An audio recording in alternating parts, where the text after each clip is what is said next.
कहते हैं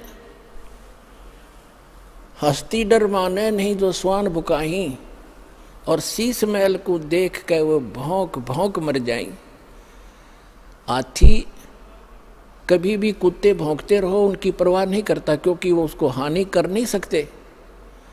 और जो कुत्ते होते हैं वो अपने दोस्त अपने जैसा ही, शीशे के महल में कहीं शीशे का महल बना हो, वो उस दर्पण के अंदर, उस शीशे के अंदर अपनी शक्ल देखकर सामने वाले को एक दुष्ट विरोधी मानकर वो कुत्ता अपनी ही परछाई सामने जो तस्वीर दर्पण में दिखती है उसकी तरफ भागता है भौं भौं करके कि तुझे मार डालूंगा, तू गंदा कैसे आ गया यहाँ पर। और वो होता है उसका स्वरूप।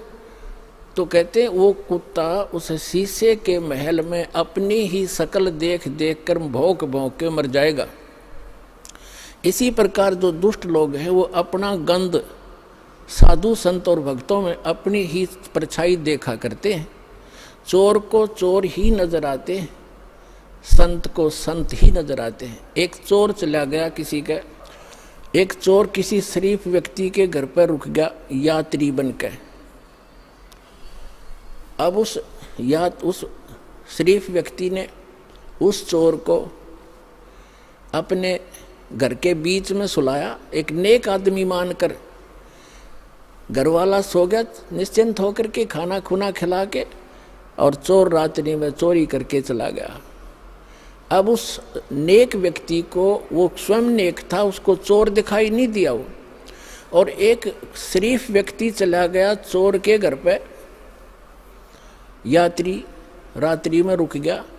अब वो चोर सारी रात जागता रहा कि कहीं ये रात ने तेरी चोरी ना कर ले।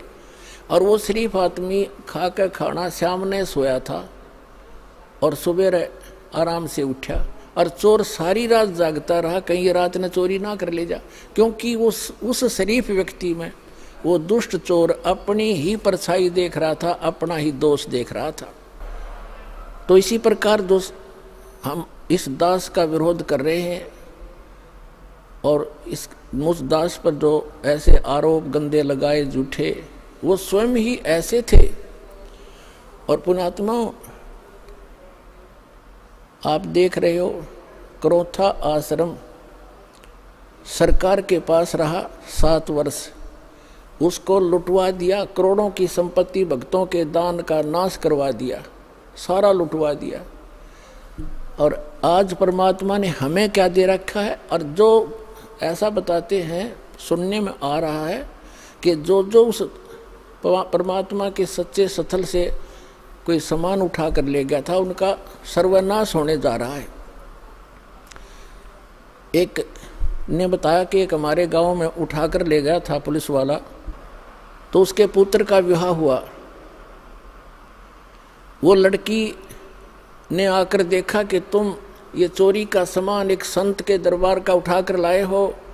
वो लड़की उनको तलाक दे दिया कि मैं तुम्हारे जैसे दुष्टों के घर पर नहीं आऊँगी। 2 महीने के बाद उसका अपना पुत्र विष खाकर मर गया, इकलौता पुत्र था उसका, सर्वनाश हुआ। तो पुण्यात्माओं, हम किसी को बद्दुआ नहीं देते, लेकिन भगवान का जो तराजू है वो एररलेस है। मन तू पावेगा अपना किया रे, भोगेगा अपना किया रे। अब जैसे एक बिच्छू दरिया में बहता हुआ आ रहा था, और एक संत भक्त स्नान कर रहा था दरिया में। उसने देखा ये जीव डूबेगा मरेगा, उसने ऐसे हाथ में उठाया, उसको बाहर फेंकना चाहा, बिच्छू ने डंक मारा और पानी में गिर गया।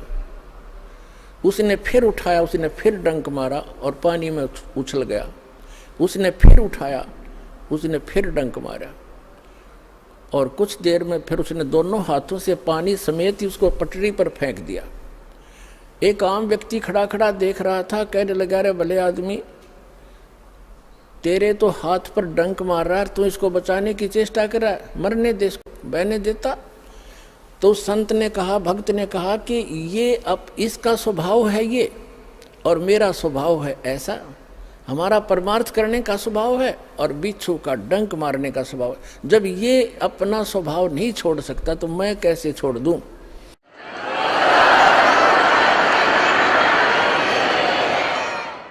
तो पुण्यात्माओं, जो दुष्ट लोग हैं वो तो बिच्छू हैं, वो तो डंक मारते रहेंगे, लेकिन आप संत भी हो। और जो तो को काटा बोवे ताको बो तू फूल, और तोहे फूल के फूल हैं वाको है त्रिशूल।